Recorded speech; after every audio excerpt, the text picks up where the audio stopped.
നമസ്കാരം, news talk Malayalam വാർത്തയിലേക്ക് സ്വാഗതം.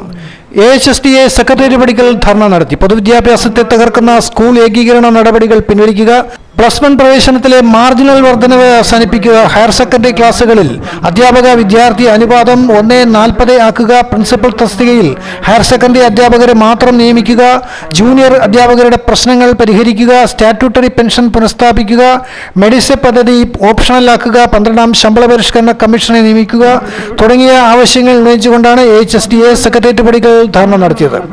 സംസ്ഥാന പ്രസിഡന്റ് R. അരുൺകുമാർ അധ്യക്ഷത വഹിച്ച യോഗത്തിൽ ജനറൽ സെക്രട്ടറി S. മനോജ് സ്വാഗതം ആശംസിച്ചു. SETO chairman Chavara Jayakumar, MS Irshad, Anil M. George, KA Varghese, Jiji Thomas, Sreerangam Jayakumar, Vinod TN, Manoj Jose തുടങ്ങിയവർ ധർണയെ അഭിസംബോധന ചെയ്ത് സംസാരിച്ചു. ഹൈസ്കൂൾ അധ്യാപകനാണ്, UP ഹെഡ് മാസ്റ്റർ എപ്പോഴും UP അധ്യാപകനാണ്, LP ഹെഡ് മാസ്റ്റർ എപ്പോഴും LP അധ്യാപകനാണ്, ഹയർ സെക്കൻഡറി മാത്രം ഹൈസ്കൂൾ ഹെഡ് മാസ്റ്റർ എന്നുള്ള കോട്ടയാണ്.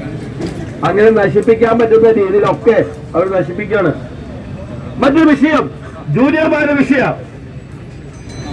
ഇപ്പൊ നമ്മുടെ ജൂനിയർ അധ്യാപകരുടെ വിഷയത്തില് ഒരുപാട് നാളുകളായി AHSDA പോരാടുക.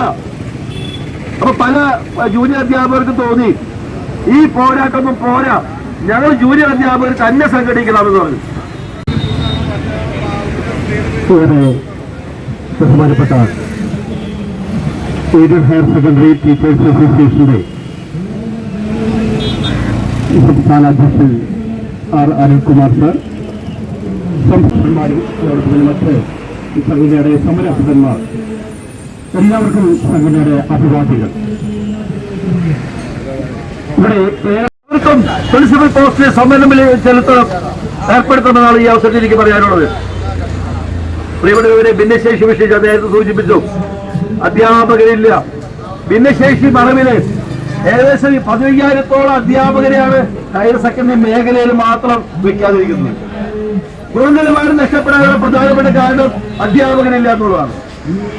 ഒരു കാര്യം കൂടി പറയട്ടെ, ഈ സമരം ഹയർ സെക്കൻഡറിക്കാരുടെ സമരം മാത്രമേ ഇത്രയും കാലം കൊണ്ട് എന്തെങ്കിലും വിജയിച്ചിട്ടുള്ളൂ എന്ന് പറയാൻ പറ്റുള്ളൂ. ആശാവർക്കർമാര് ചെയ്യാവുന്ന എല്ലാം പരിശ്രമിക്കുന്നുണ്ടെങ്കിലും അവർക്ക് പോലും പറ്റാത്ത കാര്യമാണ് ഈ ഏകീകരണ നടപടികളെ നമുക്ക് മാറ്റിവെക്കാൻ സാധിച്ചത്. ഇതുപോലെയുള്ള അധ്യാപകരുടെ ചൂടും ദുഷ്കാര്യം കൊണ്ടാണ് നമുക്ക് ഈ ഏകീകരണം ഇത്ര നാളുമായി, എത്ര കൊല്ലായി നിങ്ങൾ തുടങ്ങിയിട്ട്. അപ്പൊ ഹയർ സെക്കൻഡറി അധ്യാപകരുടെ ഈ കൂട്ടായ്മ കൊണ്ടാണ് നമ്മളിങ്ങനെ പിടിച്ചു നിൽക്കാൻ സാധിക്കും. ഒരു